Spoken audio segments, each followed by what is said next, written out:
Hi guys, good morning. For today's video, magto-trouble tayo ng Bremma ice machine.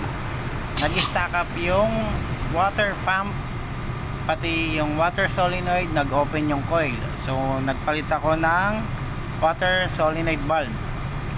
Pati itong water pump, napalitan ko ng dalawang bearing para mapa-under, then tinesting ko sa 220 volts. So, okay. Subject for install itong water pump. After ko na-install na yung water pump, tinesting ko na yung water pump, nagsa-cycle na siya para makapag-build up ng ice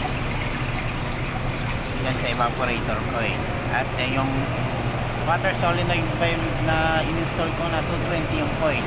Okay na guys.